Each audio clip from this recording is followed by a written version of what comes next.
Sun pictures கலாநிதி மாறன் பெருமையுடன் வழங்கும் தனுஷ் நடித்து இயக்கும் ராயன் ஜூலை 26 முதல் திரையரங்குகளில். Your dream vacation to Hong Kong starts from ₹74,999 only with GT Holidays. Ma'am ஒரு வீடியோ போட்டுருக்காங்க, கலர் ஆவது எப்படி 10 நாட்கள்னு. 10 நாள் நான் போடல, வதந்தியா பரத்தாதீங்க. நல்ல முசேகரமா வரங்க இருந்து இது எல்லாத்தையும் எடுத்துட்டு போயிட்டு நேஷனல் லைப்ரரியில வைங்க, இவனோட நடிப்புலாம் அங்கதான் வைக்கணும் அப்படின்னாரு. ஐயோ பங்கம் பண்ணிட்டாரு. அப்புறம் முக்கியமான விஷயம், நெக்ஸ்ட் வந்து சார் வந்து மொழி பார்ட் 2 பண்ணலாம்னு இருக்காரு. அதுல எனக்கு பேசிக்கிறாரு. சார் மொழி பார்ட் 2 பண்றாரு, ஓகே. அதுக்கும் உனக்கும் என்ன சம்பந்தம்? சார் சொல்லிருக்காரு. என்ன சொல்லிருக்காரு? ரொம்ப பேசிட்டே இருக்க ஒரு பொண்ணு, அதனால காது கேட்க முடியாம போட ஒரு பையன். உங்க படங்களோட என்டையர் இதுமே ஒரு லேபிள்ல முடிச்சிடலாம், அந்த டைட்டில் சொல்லும்போதே முடிச்சிடலாம். அது உங்களுக்கு ஈஸியா செட் ஆகுமா? இல்ல டைட்டில் ரொம்ப போராடி இருக்கேன். ஆமா ஆமா ஆமா, அதான் இதுலதான் ரொம்ப ஈஸியா டக்குன்னு அப்படியே பெயினிங்ல இருந்தே அந்த டைட்டில் செட் ஆச்சு இந்த ப்ராஜெக்ட்ல தான். ஸோ அந்த ஒரு பிரேக் எடுக்கிறதுக்கான காரணமே வந்துட்டு ஒரு தப்பான ப்ராஜெக்ட் சும்மா காசு வருதுன்றதுக்காக ரிலீஸ் ஆகுன்றதுக்காக பண்ணிடக்கூடாது. ஃபர்ஸ்ட் வீட்டில் எங்கள் அப்பா அம்மாவுக்கு என் பையனுக்கு நான் சூப்பர் ஸ்டார்.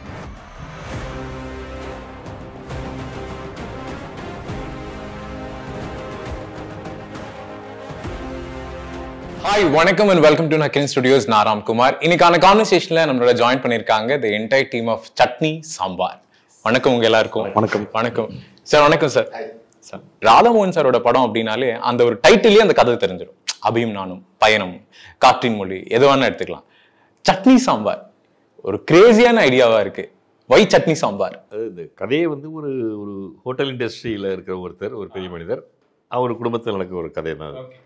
ஸோ அங்கே பார்த்தீங்கன்னாக்கா ஒரு சட்னி ஒரு இடத்துல இருக்கும், சாம்பார் ஒரு இடத்துல இருக்குது. சாம்பார் வந்து வருது, ரெண்டு ஒரு டேபிளில் ஒன்றா சேரும்போது அந்த குடும்பத்தில் என்ன நடக்குது அப்படின்றது தான் இந்த கதை. ஸோ அந்த கதையை யோசிக்கும் போதே எனக்கு வந்து இந்த சட்னி சாம்பார்ன்ற டைட்டில் தான் வந்து ஆப்டா இருந்துச்சு. ஆமாம், ஆப்டா இருந்துச்சு. ஸோ வேறு டைட்டில் யோசிக்கல. ஆக்சுவலாக பொதுவாக வந்து டைட்டிலுக்கு ரொம்ப மெனக்கெடுவோம், அப்புறமா செட்டே ஆகாது அப்படி யோசிச்சு. இதில் வந்து அந்த மாதிரி இல்லை, முதல்ல டைட்டில் தான் இதாச்சு, அப்புறம் தான் கதையே வந்து ஃபுல் ஃபார்முக்கு வந்துச்சு. ஓகே, உங்க படங்களோட என்டையர் இதுமே ஒரு லேபிள்ல முடிச்சிடலாம், அந்த டைட்டில் சொல்லும்போதே முடிச்சிடலாம். அது உங்களுக்கு ஈஸியா செட் ஆகுமா? இல்லை டைட்டிலுக்கு ரொம்ப போராடி இருக்கேன். ஆமாம் ஆமாம் ஆமாம், அதான் இதில் தான் ரொம்ப ஈஸியாக டக்குன்னு அப்படியே பெயினிங்லேருந்தே அந்த டைட்டில் செட் ஆச்சு இந்த ப்ராஜெக்ட்ல தான். Okay, super sir. வாழ்த்துக்கள். Chutney Sambar first web series கூட உங்களுக்கு ஆமாம் பயங்கரமாக ஹிட் ஆகணும் அப்படிங்கிறது எங்களோட வாழ்த்துக்கள். Thank you sir. நிறைய விஷயங்கள் காஸ்ட் கூடயும் பேசணும்னு ஆசைப்படுறோம் உங்ககிட்ட. ஐ திங்க் அந்த கையில் ரிலீஸ் டைம்னு நினைக்கிறேன், யாரா அவரு அப்படின்னு மும்பையில் அவர் மும்பையில் என்னடா பண்ணிட்டு இருந்தாரு அப்படிங்கிற மாதிரி தேடிட்டு இருந்தாங்க பசங்க. ஒரு பயங்கரமான ஒரு பர்ஃபார்மன்ஸாக இருந்துச்சு ஆக்சுவலா. பட் ஆஃப்டர் தட் லைக் ஏன்னோ ஒரு ஈகராக ஒரு வெயிட் பண்ணுறப்பல, ஒரு எப்போ சினிமாவில் ட்ராவல் பண்ணுறவங்க இல்லை ஜென்ரல் ஆடியன்ஸாகவே, பட் ஒரு லாங் டைம் எடுத்து பேக் டு லேண்ட் இன்னும் ஒரு ரைட் ப்ராஜெக்ட் அப்படிங்கும்போது எப்படி இருக்கு? How happy? Extremely happy. ஒரு வேர்டில் சொல்லணும் அப்படின்னா ரொம்ப சந்தோஷம், உச்சக்கட்ட சந்தோஷத்தில் இருக்கும்போது சந்தோஷமாக இருக்கும் தானே சொல்ல முடியும்.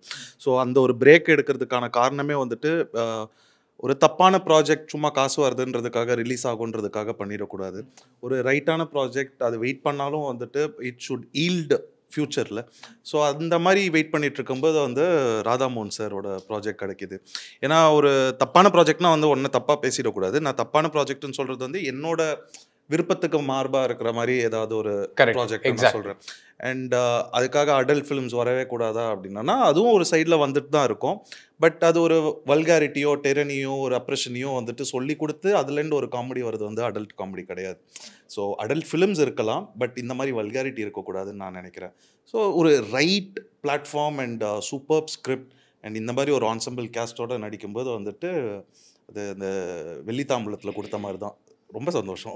ஆனா நீங்க சொன்னதுல இருந்தா it's more than the quantity of films. ஒரு குவாலிட்டியான ஃபிலிம் டைம் எடுத்துட்டு லேண்ட் ஆனாலும் பரவாயில்ல, இட் ஷுட் பி லைக் எனக்கான ஒரு ப்ராஜெக்டா இருக்கணும் அப்படிங்கிறது ஒரு ஆக்டருக்கு அது எவ்வளவு இம்பார்ட்டண்டா இருக்கு. ஆஃப்டர் ஒரு 30 வருஷம் இந்த கெரியர்லாம் நம்ம பண்ணதுக்கு அப்புறமா பார்க்கும்போது நான் கேட்கிறேன், இல்லை ஆக்டர்னு தாண்டும்போது ஃபர்ஸ்ட் வீட்டில் எங்கள் அப்பா அம்மாவுக்கு என் பையனுக்கு நான் சூப்பர் ஸ்டார். ஆமாம். ஸோ அவங்களோட நான் போய் வந்து தேட்டரில் தைரியமாக பார்க்கக்கூடிய ஒரு படமாக இருக்கணும். அது எப்போ எந்த ப்ராஜெக்ட் பண்ணுறதா இருந்தாலும் ஃபேன் ஃபாலோயிங்லாம் வந்துட்டு சூப்பர் ஸ்டார்ஸ்க்கு நிஜமாவே. ஸோ அவங்க அதை பற்றி கவலைப்படலாம். ஏன்னா நான் ஃபஸ்ட்டு வந்துட்டு ஸ்கிரிப்டு, கேரக்டர், ப்ரொடியூசர், டைரக்டர் இவங்க 4 பேர் தான் ரொம்ப முக்கியம். அதுக்கு அடுத்தது டெக்னீஷியன்ஸ், அதுக்கப்புறம் தான் நீங்கள் சொல்கிற விஷயங்கள் எல்லாமே வரும்னு நான் நினைக்கிறேன். Okay, super. ஆனால் சத்தியமாக சொல்லணும், சத்தம் போடாதே அந்த ரிலீஸ் டைம். இப்போ கூட டீமாக பேசும்போது அது என்ன படம்டா அது அப்படிங்கிற மாதிரி தான் இருக்கும். உங்க கேரக்டர் யாரா இவர் என்னடா பண்ண போறான் கொலகார பாவி அந்த மாதிரி தான் இருக்கும். பட் இட்ஸ் சைலண்ட் வில்லனிசம்கான ஒரு best character in Tamil cinema. That is உங்களோடது நான் நினைக்கிறேன். இல்லை அதுவும் டேரக்டர் தான், அது வந்து என் கையில் இல்லை. அப்போலாம் வந்து ஜீரோ. நான் இந்த படம் நடிக்கும்போது தான் எனக்கு வந்து லைட் எப்படி வாங்கணும், ஷேடோ எப்படி அவாய்ட் பண்ணணும், எப்படி பெர்ஃபார்ம் பண்ணணும், எங்கே டைமிங் எடுக்கணும், எல்லாமே வந்து எனக்கு அவர் தான் கற்றுக் கொடுத்தாரு. மைட் பி நான் இன்றைக்கி இதெல்லாம் பண்ணுறேன் அப்படின்னா I think it is only because of that film. So the entire credit goes to the director. Is that any reason sir உங்களுக்கு லைக் பர்டிகுலர்லி இப்போ நம்ம வெப் சீரிஸில் ஒரு லேண்ட் பண்ணுவோம், வெப் சீரிஸில் நம்ம வந்து இப்போ இருக்கலாம் அப்படின்னு டெக்னிக்கலாக, பிகாஸ் நீங்கள் ஆக்டராக இருக்கீங்க, ப்ரொடியூசராக இருக்கீங்க, யூஎஸ் லைக் லண்டன்லேருந்து ஐ மீன் அந்த சினிமா கிரியர் இது பண்ணி வந்திருக்கீங்க. Is that any reason sir உங்களுக்கு? இல்லை இந்த சட்னி சாம்பாரை பொறுத்த வரைக்கும் என்னென்னா ஆஃப்டர் வெரி பிக் பிரேக் நான் திருப்பி கெட்டிங் இன் டு ஆக்டிங். எனக்கு வந்து ஐ திங்க் சென்னை 22 அண்ட் சிங்கம் நான் 2017 அதுக்கப்புறமா வந்து I'm just getting in to this. இது என்னன்னா இந்த மாதிரி ஒரு விஷயம் நடக்குதுன்னு எனக்கு தெரியும். நான் ராதாமோகன் சார் போய் பார்க்குறேன், சார் எனக்கு அப்படின்றேன். பெருசாக ஒன்றுமே இல்லை அப்படின்றாரு. சரி நான் பார்ப்போம் அப்படின்றாரு. ஒரு சின்ன கேரக்டர் தான். ஒரு 3 நாள் ஷூட்டிங் போகிறோம். அதுக்கப்புறம் ஒரு கேப்பு கிடைக்கிது. ஐ திங்க் அங்கேருந்து அடிச்சிட்டார், பட்ட அடித்து கேரக்டர் சூப்பராக்கி பர்ஃபெக்டாக அவுட் அண்ட் அவுட் காமெடியாக எலிமெண்ட்டாக கொண்டு வந்துட்டார். ஸோ சில படங்கள்லாம் அமையும் அப்படின்வாங்கல்ல, it is not intentional that we want to get into web series or whatever it is. We are actors. நல்ல கதை எங்கே அமையுதோ அது நம்மளை எங்கே எலிவேட் பண்ணி எடுத்து போதோ நம்ம அதை எப்படி யூஸ் பண்ணிட்டு மேலே ஏறுறோன்றது ஒன்று இருக்குது. அதை அந்த விதத்தில் பார்த்தீங்கன்னா ஐ திங்க் இந்த web series is a very big ladder and platform for me to climb to the next level. Sir we wish you sir. Thank you. வணக்கம். வணக்கம். என்னம்மா என்னடா மறுபடியும் முதல்ல வர எப்படி இருக்கீங்க? நல்லா இருக்கேன். நீங்க எப்படி இருக்கீங்க? நல்லா இருக்கேன். உங்களை பத்தி நாங்க கூகுள்ல ரிசர்ச் பண்ணோம். பல திடுக்கிடும் விஷயங்கள் தான். அதுல ஃபர்ஸ்ட் என்ன அப்படின்னா, ஒரு ஷோக்கே 10 லட்சம் பணம் வாங்குறாங்களாம் மைண்ட். அதுல ஒருத்தன் கமெண்ட் போட்டுருக்கான், வித் ஜிஎஸ்டியா வித்தவுட் ஜிஎஸ்டியா மேடம் அப்படின்னு. 10 லட்ச ரூபாய்க்கு ஜிஎஸ்டி எவ்வளவு ஆக்சுவலா? அதெல்லாம் நமக்கு எதுக்குமே, வாங்குற உங்களுக்கு தான் தெரியும், எங்களுக்கு எப்படி மேம் தெரியும். இப்போ நான் வந்து அதுக்கு வந்து வாங்கணும்னா இல்லன்றதே தெரியும். ஆமா மேம், எல்லாம் தெரியணும் மேம். உண்மையை உடைக்கணும். இல்லன்னு சொன்னா கூட வந்துட்டு ஒன்னு சொல்லுவான், வாங்கணும்னு சொன்னாலும் ஒன்னு சொல்லுவான்.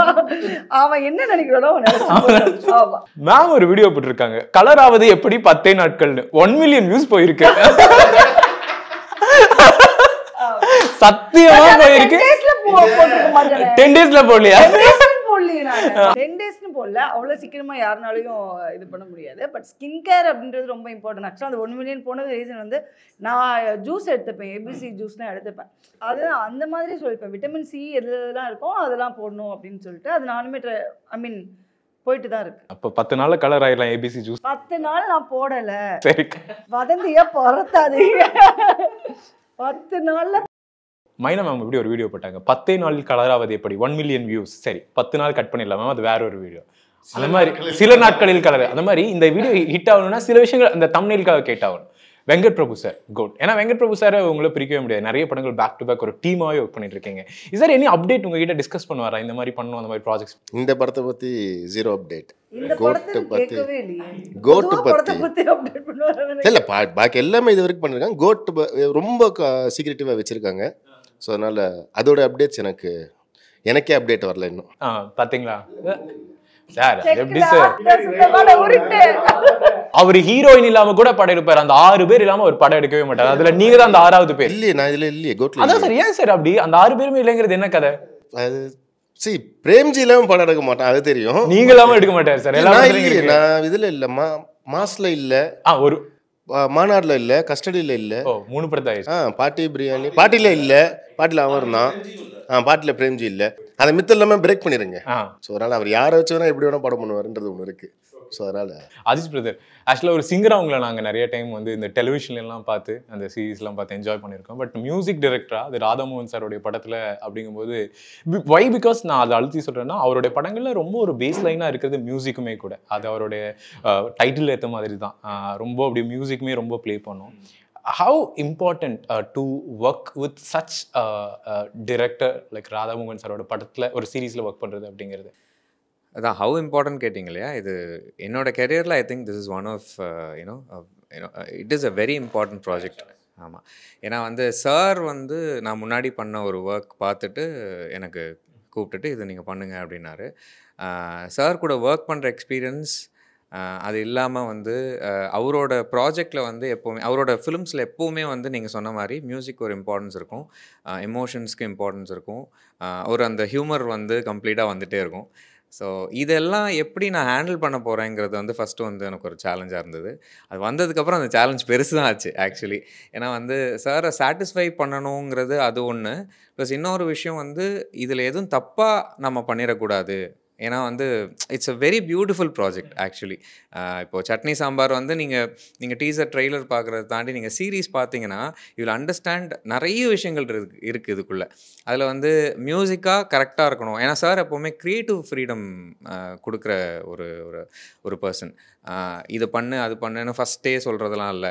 நம்மக்கிட்ட ஃபுல்லாக அனுப்பிட்டு நம்ம ஒர்க் பண்ணி முடிச்சதுக்கப்புறம் பார்த்துட்டு எது ஒர்க் ஆகுது எது ஒர்க் ஆகலை இந்த மாதிரி சொல்லி இதை மாற்றுங்க, இல்லை இது இன்னும் கொஞ்சம் பெட்டர் பண்ணுங்கள், ஹெவியாக்குங்க, ஆர் இது இவ்வளோ இன்ஸ்ட்ருமெண்ட்ஸ் வேணாம், இதை குறைங்க, வெறும் ஒரு சின்ன வயலின் பிட் மட்டும் இருந்தால் போதும், ஃப்ளூட் இருந்தால் போதும், அந்த மாதிரி சொல்கிற ஒரு பர்சன். ஸோ இந்த மாதிரி ஒரு டைரக்டர் கூட, ஏன்னா அவர் எவ்வளோ பெரிய இவங்க கூடலாம் கம்போசர்ஸ் கூட ஒர்க் பண்ணியிருக்காங்கன்னு யோசிக்கும் போது எனக்கும் அந்த ஆப்பர்ச்சுனிட்டி கிடச்சிதுன்னு நினைக்கும் போது I'm very very happy. Artist கிட்ட இந்த ஒரு கொஸ்டின் ஆக்சுவலாக சாரோட படங்கள் நாங்கள் தேட்டரில் இப்போ பார்க்குறோம், ஒரு படமாகவே பார்க்குறோம் டிவியில் அப்படின்னா அது அந்த கேரக்டர் தான் ப்ளே பண்ணிகிட்டே இருக்கும், அந்த ஸ்டோரி அப்படியே அது மூவ் பண்ணிக்கிட்டே போயிட்டே இருக்கும். நல்லா நடிச்சிருக்காருல, ரொம்ப இயல்பாக இருக்குல்ல அப்படின்னு எல்லா இதுலேயுமே நம்ம பார்ப்போம். அது பர்டிகுலர்லி இந்த படம்னு சொல்லாமல் அவரோட எல்லா படங்களையும். பட் நான் ஆர்டிஸ்டாக அவங்ககிட்ட கேட்குறேன், அந்த அவுட்டை எப்படி வாங்குறாரு? போன உடனே நான் எப்படி இருக்கேன், நல்லா இருக்கியா நிதின், ஏன் அவ்வளோ கொஞ்சம் மீட்ரு, ஏன் அவ்வளோ வேண்டாம், எதுக்கு அவ்வளோ, இல்லை சார் இது பண்ண நல்லா இல்லை, சொல்கிறத மட்டும் செய்யுங்க போதும், சரி சார் ஓகே சார். நான் எல்லாமே அப்படியே இறக்கி விட்டு அப்புறம் ஒரு ஃபியூனரல் சீன் ஒன்று இருக்கும், அது வந்து ரியாக்ஷன்ஸ் கொடுக்கணும். ரியாக்ஷன் கொடுத்து முடிக்கிறேன், போயிட்டே இருக்குது, அது வாட்டுக்கு நம்ம வாட்டுக்கு அது பண்ணிகிட்டே இருக்கணும். எல்லாம் முசாகரமாக அவர் அங்கேருந்து இது எல்லாத்தையும் எடுத்துகிட்டு போயிட்டு நேஷனல் லைப்ரரியில் வைங்க, இவனோட நடிப்புலாம் அங்கே தான் வைக்கணும் அப்படின்னாரு. ஐயோ ரொம்ப டேமேஜ் பண்ணுறாரு நம்மள அப்படின்ட்டு எல்லாம் அதெல்லாம் முடிஞ்சு. ஸோ ஒரு 2-3 நாள் போனதுக்கப்புறம் அந்த மீட்டர் அப்படியே பிடிச்சிட்டு அப்படியே ஸ்லோவாக தான் போக வேண்டியது இருக்கும். அப்புறம் ஏன்டா அவ்வளோ இன்னும் கம்மி பண்ணுறான், சரி சார் ஓகே சார். இதே தான் டப்பிங்லேயும் வந்ததுக்கப்புறமா அங்கே சவுண்டு வரான், டேய் மறந்துட்டியா ஃபுல்லாக கம்மி பண்ணு, ஏன் அவ்வளோ கத்துற இன்னும், சரி சார் ஓகே சார்.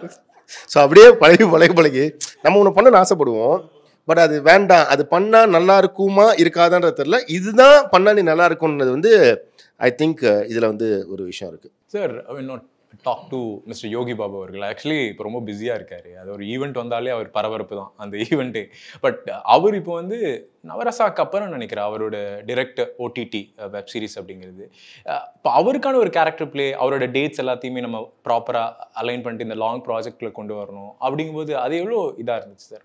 சினிமாவும் சீரிஸும் அதுவும் அந்த மாதிரி சில பேர் பிஸியாக இருக்காங்கன்னா அவங்க டேட்டுக்கு ஏற்ற மாதிரி நம்ம பண்ணணும். அண்டு உலகே தெரியும் யோகி பாபு சார் வந்து த பிஸியஸ்ட் ஆக்டர் இப்போ அவர் தமிழ் சினிமாவில்.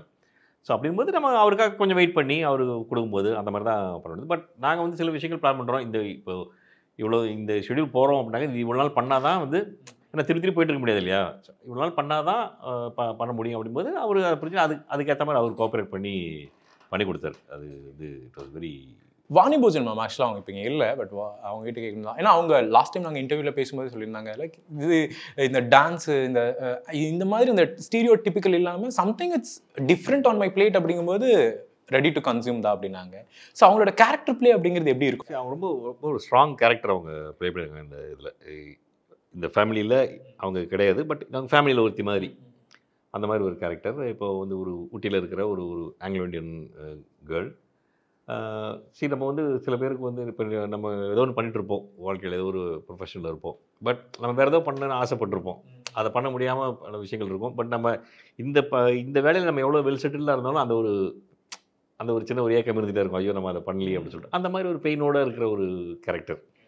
ஏன்னா பட் அவளுக்கு வந்து சுற்றி அவளை புரிஞ்சுக்கிட்டு அவளை என்கரேஜ் பண்ணுறதுக்கோ யாருமே இல்லை, அந்த மாதிரி இருக்கிற ஒரு கேரக்டர். ஸோ அது அந்த ஒரு பெயினோட பட் ஸ்டில் ஒரு டிக்னிஃபைடாக வாழணும் அப்படின்ற ஒரு ரொம்ப அழகான ஒரு கேரக்டர், ரொம்ப அழகாக பண்ணியிருக்காங்க. ஓகே, அது இப்போ ஒரு அண்டர்லைனாக கேட்க வேண்டிய ஒரு கேள்வி தான். பெண்களுக்கான கதாபாத்திரம் அப்படிங்கிறது ராதாமோகன் அவர்களுடைய படங்களில் எப்போவுமே கொஞ்சம் கூடுதல் கவனத்தோடு இருக்கும். ஹீரோன்னு சொல்லுவாங்க, அந்த ஒரு ஹீரோக்கான என்னென்ன விஷயங்கள் இருக்கோ அதை பெண்களும் மேலாக பண்ண வைக்கலாம் அப்படிங்கிறது உங்களோட படைப்புகளில் இருக்கும். அதுக்கு கூடுதல் கவனம் எதனால சார்? நிஜமாக கூடுதல் கவனம்னு கிடையாது. சரி, ஒரு கதை பண்ணும்போதே வந்து ஒரு அதாவது நான் சொன்னேன்ல, ஒரு சப்போர்ட்டிங் கேரக்டர்ஸே ஸ்ட்ராங்காக இருக்குன்னு நினைக்கும் போது ஒரு ஹீரோயின் கேரக்டர் எப்படி இருக்கணும்? கண்டிப்பாக அது சும்மா வந்து போய் ஒரு இல்ல அதான் அந்த யூஷுவல் அந்த டிபிக்கல் அந்த ஹீரோயின்கான கேரக்டர் டிசைன் பண்ணிட்டே இருப்பாங்களே சார். அவங்க வரணும், 2 ஜோக் பண்ணுவாங்க, 2 காமெடி பண்ணுவாங்க, 2 ஹீரோ கூட ரொமான்ஸ் பண்ணுவாங்க. அந்த மாதிரிலாம் உங்க கேரக்டர் இருக்காது. It should be like something very stronger, inspire people அப்படிங்கிற ஒரு இதுல தான், மைண்ட் செட்ல தான் இருக்கும். அந்த மென்டாலிட்டி ஒரு சிலருக்கு தான் வரும். அந்த ஒரு இண்டிவிஜுவாலிட்டி உள்ள ஒரு உமன், அவளுக்குன்னு ஒரு சிந்தனை இருக்கணும், அவளுக்குன்னு ஒரு ஒரு லட்சியம் இருக்கணும். அந்த மாதிரி தான் கேரக்டர் தான் நல்லா இருக்கும். இல்லை இல்லாட்டி இப்போ நீங்கள் சொல்கிற மாதிரி இருந்தனாக்கா அது அந்த ஒரு ஹீரோவோட அந்த ஒரு ஸ்க்ரீன் ப்ரெசன்ஸ்லையோ அந்த ஒரு இதுலையோ அது அவ்வளோ நோட்டீஸ் பண்ண முடியாது. இந்த மாதிரி கதையில் வந்து அந்த மாதிரி கேரக்டர் சும்மா வந்து போனாக்கா ரொம்ப எதுக்கு இது அப்படின்ற மாதிரி தான் இருக்கும் அது. சரி, எனக்கு பொதுவாக அந்த மாதிரி லைக் ஒரு பொண்ணுனா சும்மா அது வந்து ஒரு அந்த மாதிரி அது பிடிக்காது. வந்தாங்க எனி ஆக்டர், அது இவங்களுக்கு கூட வைங்களேன், இவன் சைல்டு ஆர்டிஸ்ட் வந்தால் கூட சரி, அவன் வந்தால் ஒரு இம்பேக்ட் கிரியேட் பண்ணணும். அதுக்கு தான் அந்த ஒரு அப்ரோச் தான். அது கண்டிப்பாக நான் சும்மா வந்து போனாக்கா அந்த நம்ம ரியல் லைஃப்ல அந்த மாதிரி பொண்ணுங்களை பார்த்தா பிடிக்காதுல்ல. Exact point sir. எதுக்கு போகுதுன்னு யாரு இல்லையா? ஸோ அவங்க எதுவுமே ஒரு டீமில் இருந்தாலும் சரி, ஒரு ஆணோ பெண்ணோ யாராக இருந்தாலும் சரி, அவங்க இருந்தாங்கன்னா அவங்களுக்குன்னு ஒரு வேல்யூ இருக்கணும், அவங்களோட ஒரு கான்ட்ரிபியூஷன் இருக்கணும்னு இருக்கணும். ஓகே, ஸோ அப்போ அப்படியே மைனா கிட்ட வருவோமே. ஸோ சம்டைம்ஸ் அந்த மாதிரியான டிரெக்டர்ஸ் கூட டைப் பண்ணுறது, ஒர்க் கொலாப் பண்ணுறதுங்கிறதே கொஞ்சம் பிளஸ்டு தான். ஆக்சுவலாக நீங்கள் சொன்னது அதுதான், நான் ரொம்ப பிளஸ்டாக ஃபீல் பண்ணேன். ஏன்னா சார் சொன்ன மாதிரி இப்போ இந்த எல்லா கேரக்டருமே தான் ஹீரோ, இந்த எல்லா கேரக்டருமே தான் வந்து ஹீரோயின். அந்த மாதிரி தான் யாருக்கும் வந்துட்டு இவ்வளோ ஜாஸ்தி அப்படி இப்படிலாம் இல்லாமல் அந்த கேரக்டர் என்னவோ அது அப்படியே சூப்பராக கொடுத்துருப்பாரு. அந்த கேரக்டர் எல்லாமே பேசும். இப்போ யூஸ்வலாக ஒரு படத்தை ஒரு 4 கேரக்டர் இருப்பாங்க, அவங்கள சுற்றி போகும், அவங்கள சுற்றி ஒரு ஃபேமிலி வருவாங்கல்ல. ஸோ அந்த மாதிரிலாம் அதில் இருக்காது. எல்லாத்துக்குமே ஒன்று சூப்பராக ட்ராவல் ஆகும். நீங்கள் சொன்ன மாதிரி எப்பவுமே வந்து ஹீரோயின்ஸ் வந்து ஹீரோயின் வந்து ஹீரோ மாதிரி காமிச்சிருப்பாரு சாருடைய படங்கள் எல்லாத்துலேயுமே. அது ரொம்ப மோட்டிவாகவும் இருக்கும். ஸோ இதில் வந்து இப்போ சார் சொன்ன மாதிரி இதில் யாரெல்லாம் கேர்ள்ஸ் பண்ணியிருக்கோமோ அவங்களுக்கு ஒரு விஷயத்தை வந்து உண்மையாக வந்து வெளியே கொண்டுட்டு வந்திருப்பார். So I am so blessed. நன்றி ஐயார். அப்புறம் முக்கியமான விஷயம், நெக்ஸ்ட் வந்து சார் வந்து மொழி பார்ட் 2 பண்ணலான்ட்டு இருக்காரு. அதுல எனக்கு பேசிருக்கிறாரு. எனக்கு ஏன் தெரியல, டக்குன்னு அங்க க்ளோஸ் போயிடுச்சு. சார் மொழி பார்ட் 2 பண்றாரு, ஓகே, அதுக்கும் உனக்கும் என்ன சம்பந்தம்? சார் சொல்லியிருக்கிறாரு. என்ன சொல்லியிருக்காரு? சார் நிறைய சொல்லுவாரு, தெரியாத உனக்கு? அது நான் சொல்றேன், ரொம்ப பேசிட்டே இருக்க ஒரு பொண்ணு, அதனால காது கேட்க முடியாம போன ஒரு பையன். நேற்று கேட்கும்போது பார்ட் 1 முடிச்சுட்டோம், பார்ட் 2 பரிதாபங்களே நமக்கு தேவையில்லை. இன்ட்ரெஸ்டிங் சட்னி சாம்பார். ஆக்சுவலாக நிறைய விஷயங்கள் சார் இருக்கிறதுனால அது ஹோப்ஃபுல்லி சொல்லலாம் அப்படின்னு நினைக்கிறேன். மேபி இது தியேட்டரில் ரிலீஸ் ஆயிருந்துச்சுன்னா அகெயின் ஒரு தியேட்ரிக்கல் ஹிட். பட் இது வெப் சீரிஸ் அப்படிங்கும்போது ஒரு நியூ ஜென் ஆடியன்ஸை கனெக்ட் பண்ணுற மாதிரி ஃப்ரம் எல்லா ஆடியன்ஸுமே கனெக்ட் பண்ணக்கூடிய ஒரு வெப் சீரிஸாக வரப்போகுது. என்டையர் டீமுக்குமே வாழ்த்துக்கள். Thank you very much. Thanks a lot.